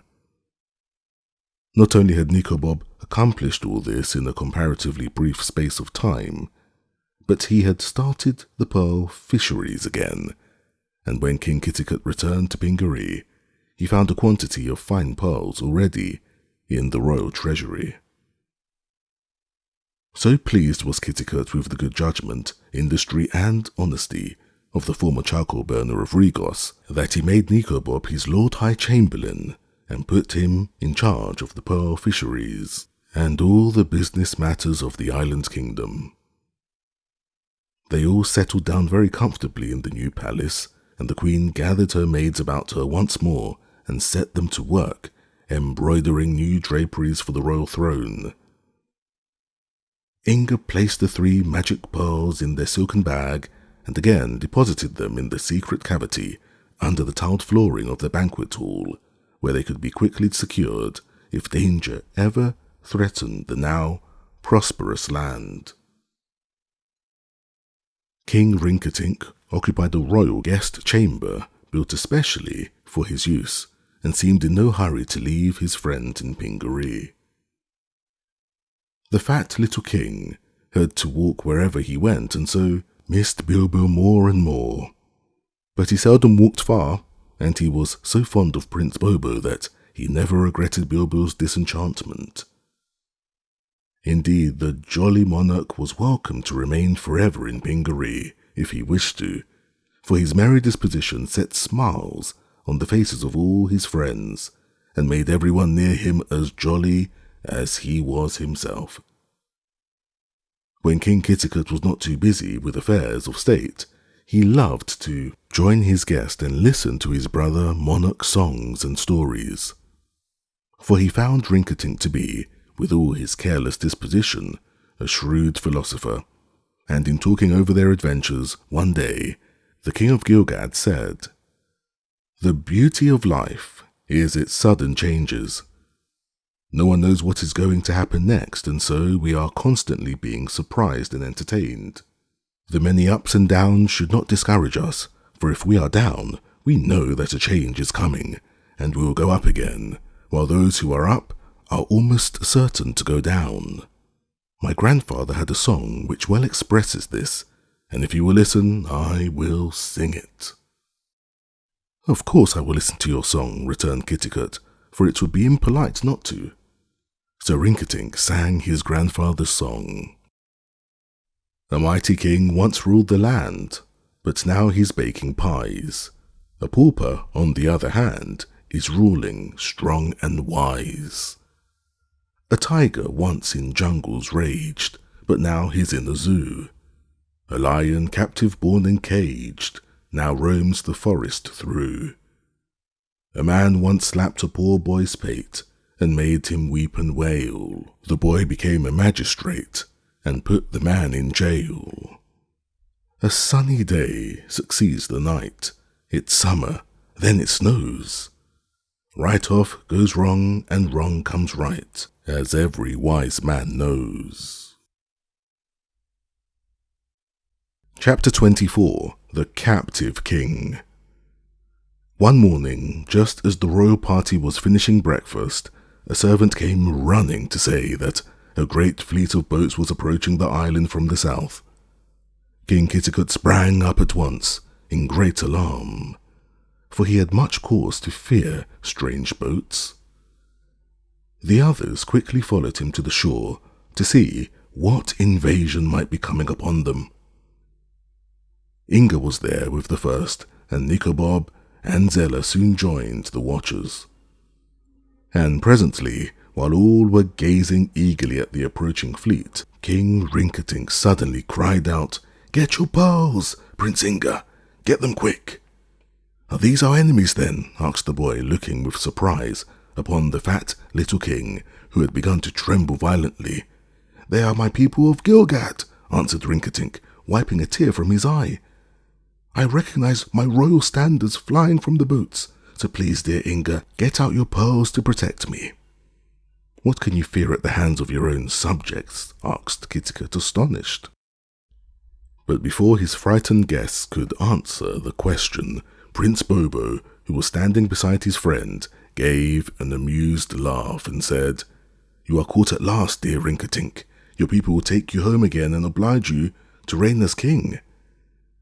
Rinkitink groaned aloud and clasped his hands together with a gesture of despair, an attitude so comical that the others could scarcely forbear laughing. But now the boats were landing upon the beach. They were 50 in number, beautifully decorated and upholstered and rowed by men clad in the gay uniforms of the King of Gilgad. One splendid boat had a throne of gold in the center, over which was draped the king's royal robe of purple velvet, embroidered with gold buttercups. Rinkitink shuddered when he saw his throne. But now a tall man, handsomely dressed, approached and knelt upon the grass before his king, while all the other occupants of the boats shouted joyfully and waved their plumed hats in the air. "Thanks to our good fortune," said the man who kneeled, "we have found your majesty at last." "Pinkablue," answered Rinkitink sternly, "I must have you hanged for thus finding me against my will." "You think so now, your majesty, but you will never do it," returned Pinkablue, rising and kissing the king's hand.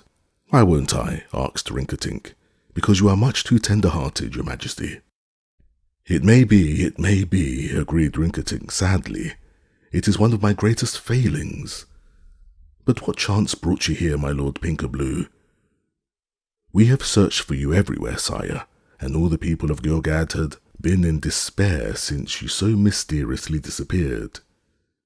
We could not appoint a new king because we did not know, but that you still lived, so we set out to find you, dead or alive.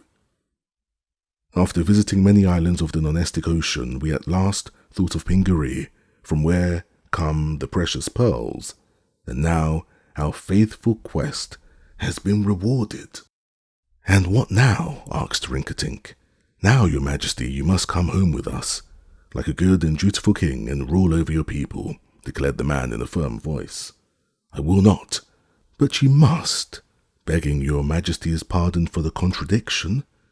"Kitticut," cried poor Rinkitink, "you must save me from being captured by these, my subjects. What?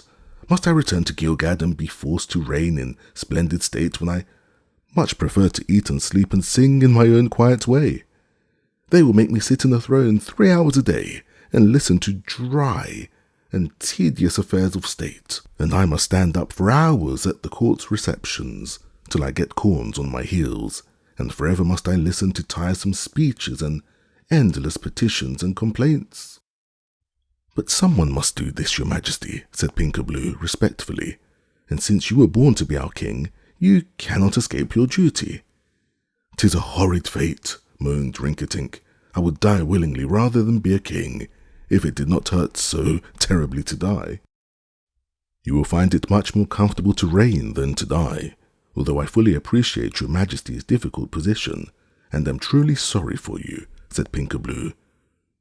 King Kitticut had listened to this conversation thoughtfully, so now he said to his friend, "The man is right, dear Rinkitink. It is your duty to reign, since fate has made you a king, and I see no honourable escape for you.